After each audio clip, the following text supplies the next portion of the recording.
তো গাইজ আজি মোৰ মিনি ব্লগ চিষ্টেমত বনাইছোঁ গাইজ।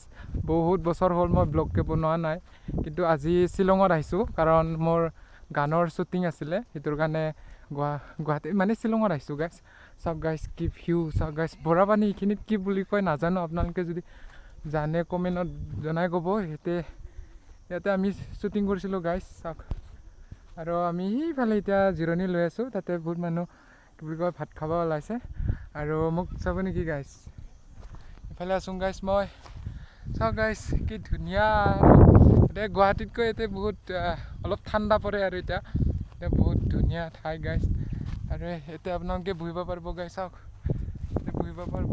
আৰু ইফালে চাওক কি ধুনীয়া, কিছুমানে আহিব পাৰে ঠিক নাই, কিন্তু আজি মই আহি কিন্তু বহুত ভাল লাগিছে গাইজ। আৰু ইফালে চাওক ভিউটো চাওক গাইজ, চাওক গাইজ কি ধুনীয়া। আৰু আজি বতৰটো কিন্তু বহুত ধুনীয়া, গম পাইছা নাই গাইজ। চাওক গাইজ, চাওক চাওক চাওক কি ধুনীয়া। আৰু এইটোৰ গানত মোকো অলপমান দেখা পাব গাইজ, কাৰণ মই ছিংগাৰ হিচাপে অলপমান ওলাইছোঁ আৰু গাইজ। আপোনাৰ ৰিলিজ যদি দিয়ে তেতিয়াহ'লে আপোনালোকে চাব পাৰিব গাইজ। এতিয়া কি ধুনীয়া ঠাইত গাইজ, চাওক গাইজ ইফালে পানী আছে, কিন্তু পানীলৈকে নাযাওঁ আৰু এইফালে টুৰিষ্ট। চাওক এতিয়া মই যাম আৰু গাইজ, ইফালে আমাৰ লগ এটা আছে। এনেকৈ আৰু গাইজ, এইটো মই গোপ্ৰ বনাইছোঁ গাইজ, গোপ্ৰ। এতিয়া চাওক এতিয়া এইফাললৈকে যাম আৰু গাইজ।